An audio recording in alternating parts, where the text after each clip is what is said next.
Circuitos de resistencia en paralelo. Física 2.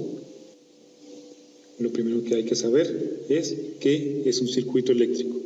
Bueno, un circuito eléctrico es el camino cerrado por donde pueda fluir la carga eléctrica.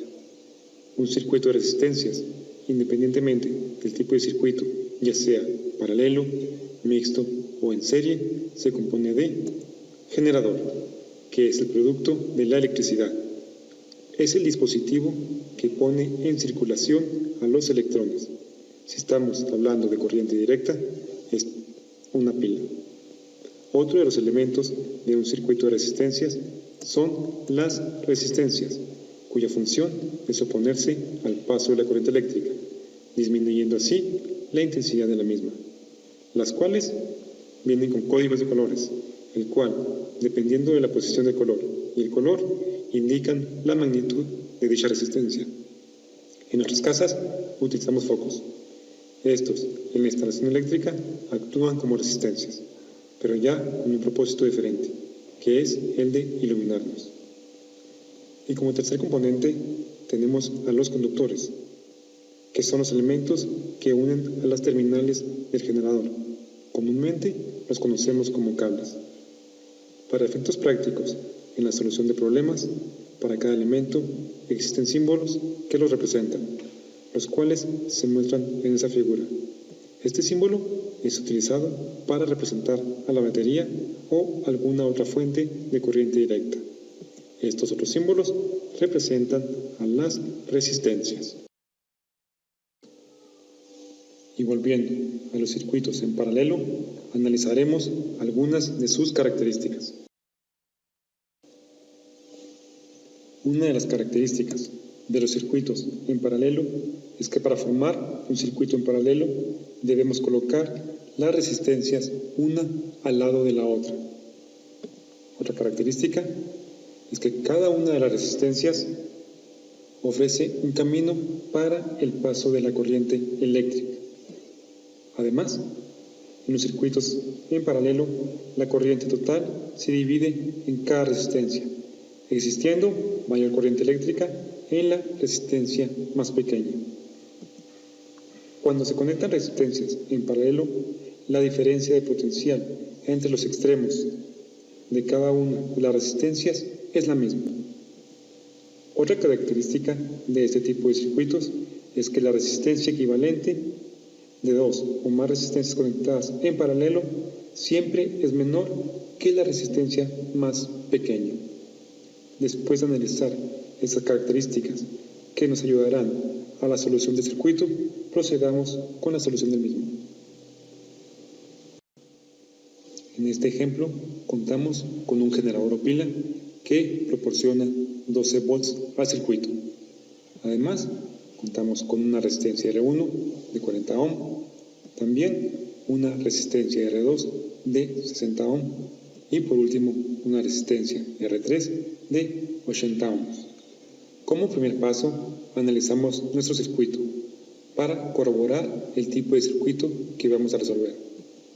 Bueno, en este ejemplo existen varios caminos para el paso de la corriente eléctrica, por lo que efectivamente estamos hablando de un circuito en paralelo.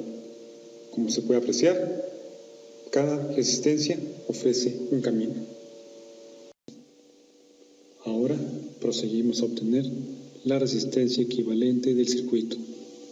Esto se puede hacer de alguna de las siguientes maneras. Primero, al utilizar esta fórmula, la cual nos queda una resistencia equivalente de 18.46 ohm. Al aplicar la otra fórmula, obviamente nos debe quedar el mismo resultado. El propósito de mostrar las dos fórmulas es que cada quien utilice la que más se le facilite. Como se puede observar, la resistencia equivalente es menor que cualquiera de las resistencias del circuito.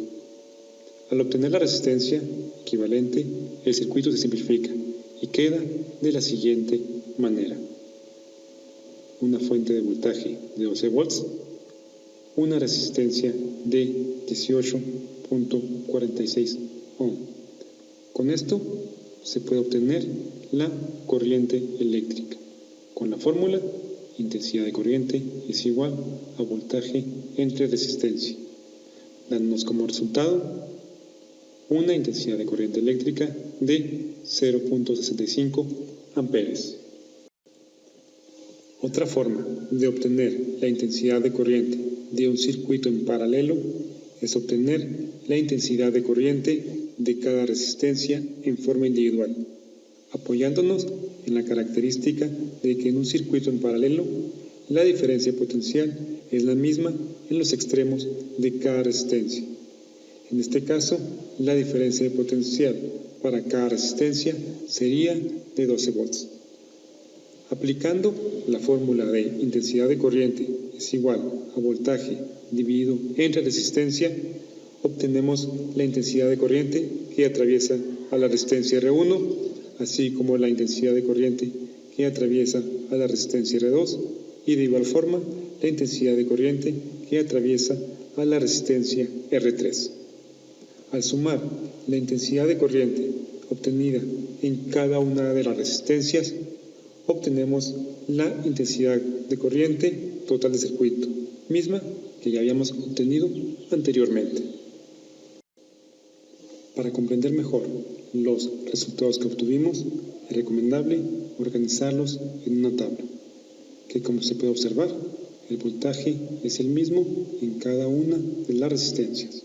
También podemos ver que la suma de la intensidad de corriente nos da 0.65 amperes, que es la intensidad de corriente total del circuito. Y también vemos que la resistencia equivalente es más pequeña que cualquiera de las resistencias del circuito. Espero que te haya sido de utilidad. Si es así, compártelo con alguien.